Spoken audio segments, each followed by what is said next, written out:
So class 1 violin practice charts look very similar this week as they did last week, but we do have a few new things.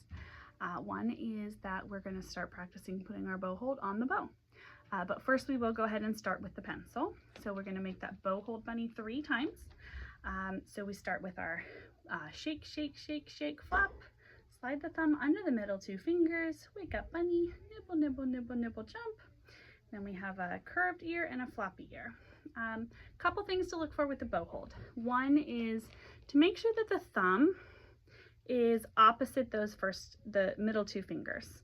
So several students are wanting to bring their thumb up to the middle 2 fingers like they do when they make the bow hold bunny by itself. So I've just been explaining to them that, of course, if these are the bunny's bottom teeth and these are the top teeth, then when they bite the carrot has to go in between the teeth. So we want to look for that thumb being on the opposite side of the pencil from those 2 middle fingers. And the other one is to make sure that the pencil is making contact with the middle 2 fingers at that first knuckle. Several of the students are actually making the contact here, like on the finger pads.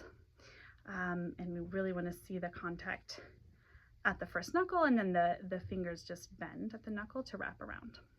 And then of course we have our curved pinky, which should be making contact with the bow or the pencil right on this side, or if we're holding it this way, then it'll be right on the top. We don't want to see it here or here, but right on the top.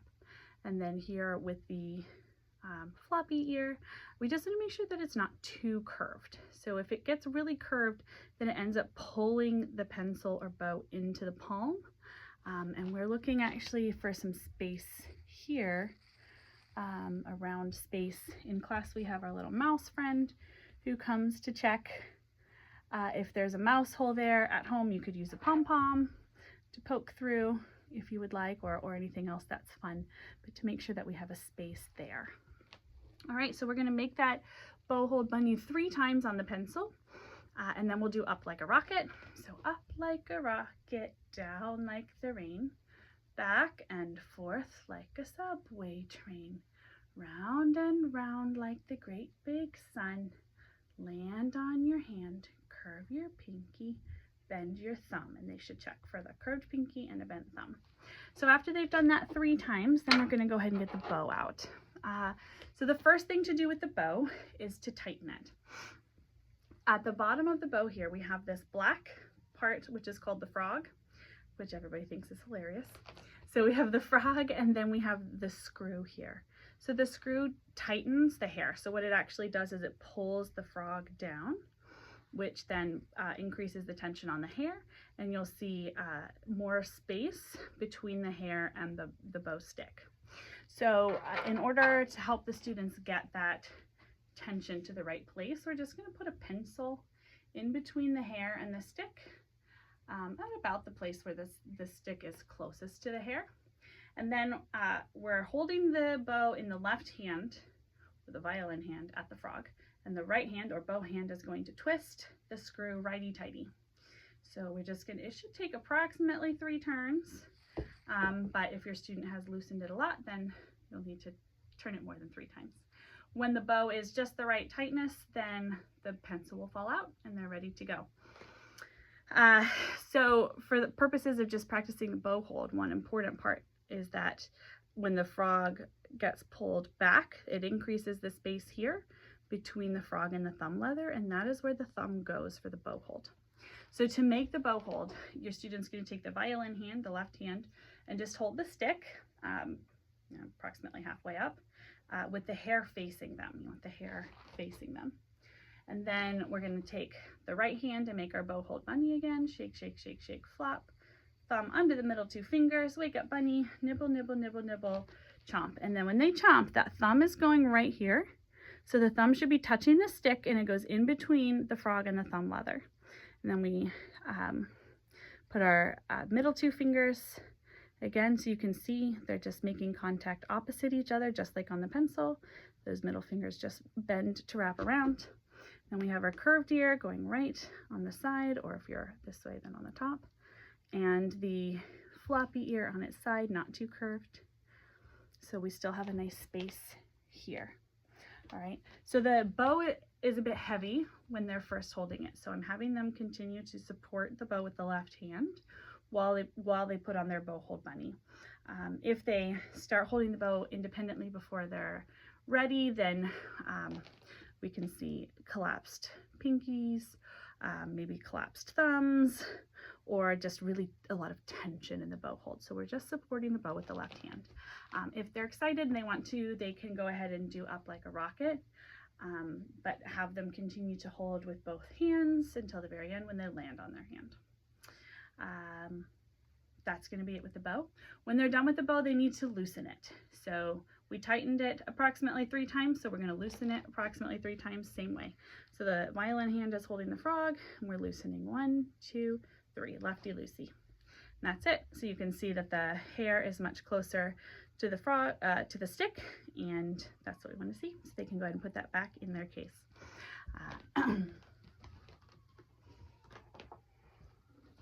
So moving on to the violin, we're continuing to practice our special circle slides.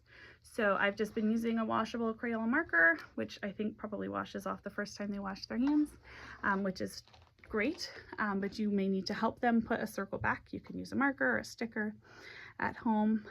So we're looking for that crease of the skin here, right above that base knuckle on the first finger of the left hand. Okay, and we're just putting it just right there at the beginning of that crease. And we're going to take that circle and put it on the side of the neck while we're in rest position. So we're holding the violin in rest position, and the circle goes on the side of the neck with the thumb opposite, and we're just sliding back and forth, kind of like a polishing motion, like we're polishing the neck back and forth at least 10 times. And we're looking for the wrist being in a neutral position, not sticking out or in. And we want the thumb to be opposite the first finger. So if the thumb is off of the violin, just have them place it on the neck. I'm just going back and forth. If you can see the circle either above or below, then the circle is either too high or too low. So you want that circle to be right on the neck, and it shouldn't be visible. All right, then we're going to go ahead and go into playing position. So we have zip, step, sway. Mr. Snappy comes, snaps on the strings, stop the traffic, button to the sky, make a silly hat, hello ear, and snuggle into the shoulder. Class 1's doing a much better job of getting that shoulder rest all the way up on the shoulder, but do continue to check for that to make sure that we're not having the violin down here and then having to reach the neck too far forward to reach the chin rest. We want that shoulder rest to be up on the shoulder and the side of the jaw to be on that chin rest. So the next thing that's new that we're adding are finger taps with our hand within the rainbow fingers position. So we've got our rainbow fingers, and we're starting to learn the finger movement that ultimately will be here on the strings. So we're learning the finger numbers, first finger, second finger, third finger, fourth finger, and we're learning that motion. So we're just tapping first finger and then second finger. We're looking for those nice curved fingers, and we want to be tapping right on the tip of the finger. Okay, with third finger, many students will also need to move their fourth finger with it, and that is absolutely fine. But we should only tap the third finger and then fourth finger. All right, and then after that, we're ready to play, to sing and play our songs. We have Hot Cross Buns, same as last week. And then our new song is Mary Had a Little Lamb. So we can sing, Mary had a little lamb, little lamb, little lamb. Mary had a little lamb whose fleece was white as snow. And then they can sing the harmony.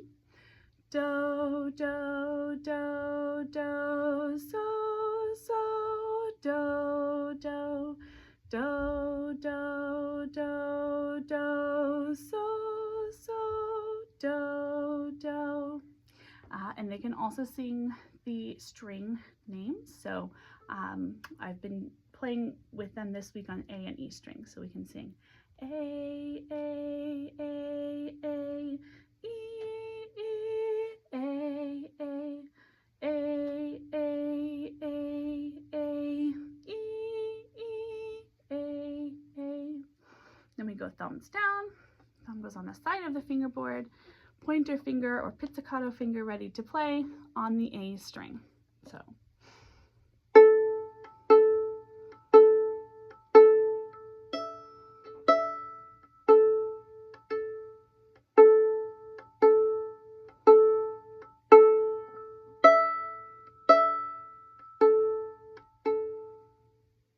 And that's it. If you like, you can also sing along with them while they're playing the harmony.